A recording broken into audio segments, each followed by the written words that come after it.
Alright, and this is part 2 because I went over my 10-minute limit. I take it.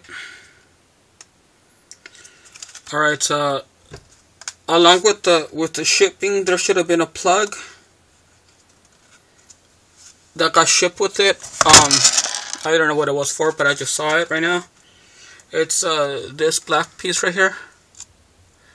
Make a note of where the old one was so that you can install the new one on the new unit.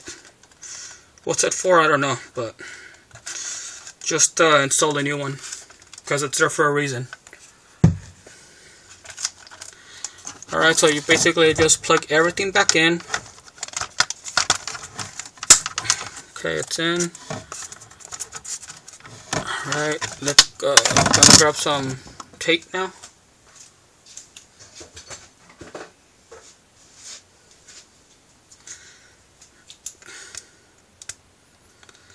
And if you're gonna use electric tape on this, let's do a clean job. Use some scissors, because if you're doing this job, then you should already be familiar with electric tape. You can just tear it apart, and that's that. Along other tape that's a little bit more resistant. So I usually always use scissors just to make it look cleaner.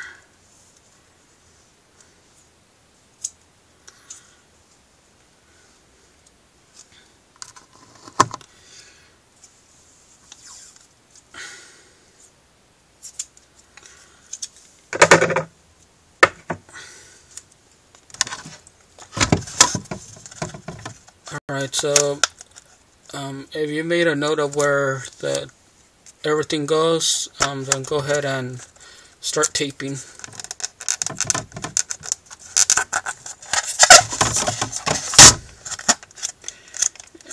Electric tape will work just fine.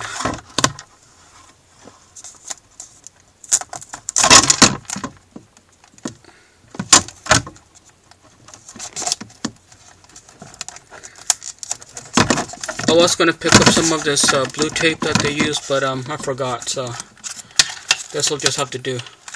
Make sure that the thermistor cable, the one that goes from the refrigerator side to the freezer, that you align it correctly, because it has to be a certain length. So basically you just reinstall the cable in the same position where the connector is at. I'll show you there right now.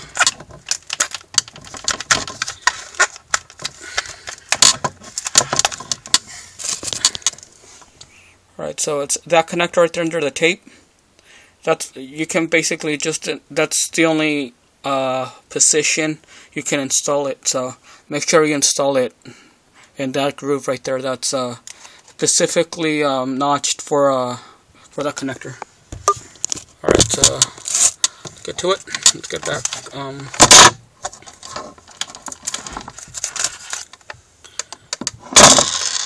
Alright, so everything looks like it's going alright.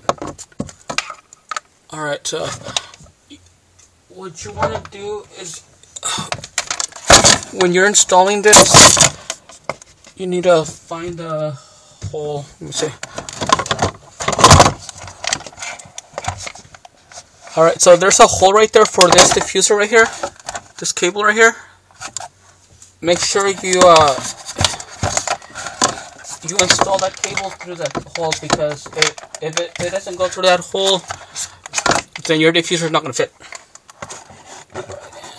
There you go, that's in. So slide it in.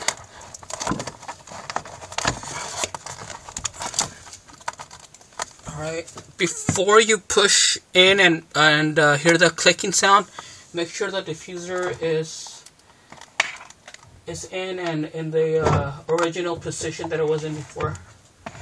So, right, it looks like it lined up rather well. So I'll go ahead and push it in.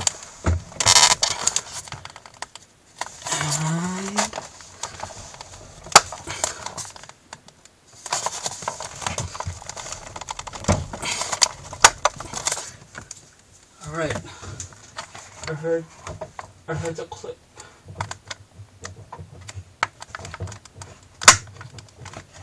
Okay, you hear that? It clipped, so. Alright, so you just push it in.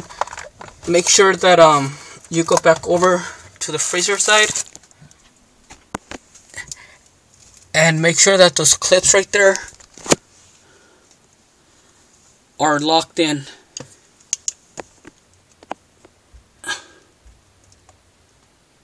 See those clips right here?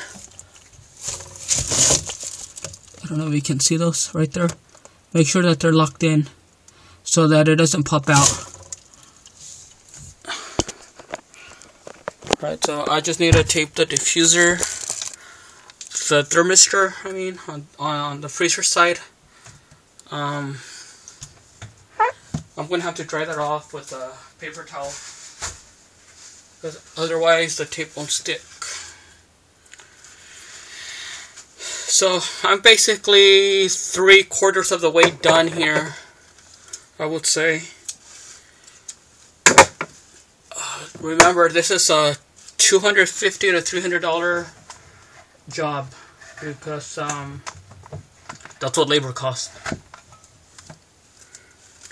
It's taken me so far about 15-16 minutes, and that's just because I'm going slow so that I don't forget anything.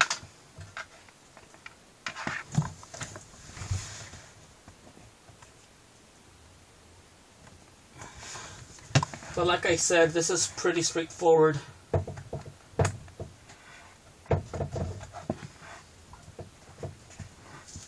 It's nothing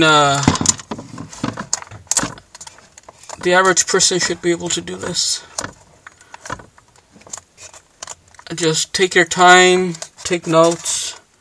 So basically all I had to do was unhook this cable right here, this plug. That's for the thermistor that goes into the freezer. I had to unhook this plug, which controls the diffuser.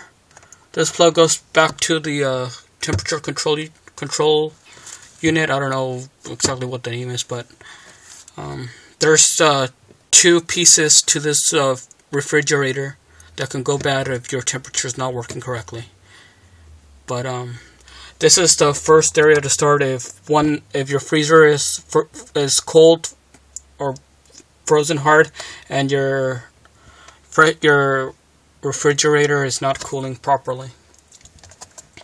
So my problem was I had a clicking noise every time the unit would fire up. So I decided to replace it. Alright, so everything looks good right there. I'll go back over to the freezer side and line everything up, and that should do it. So the cover that covers the diffuser, you just basically reinstall it in the same way. Just reverse the instructions. Just basically put this in. You lift these cables up. There you go. That's it. That's it.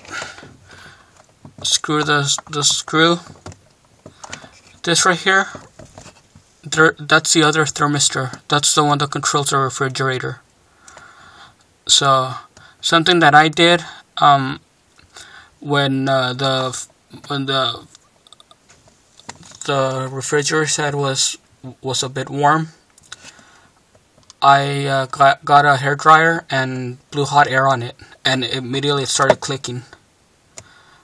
But yeah, that clicking sound isn't supposed to be there. So I also tested the thermistors, and they tested out good. So that's a different story. So, but alright. I hope this helps you out and takes care of some worries. If you were looking into replacing it yourself, there's nothing to it. You just need one of these, a Phillips screwdriver,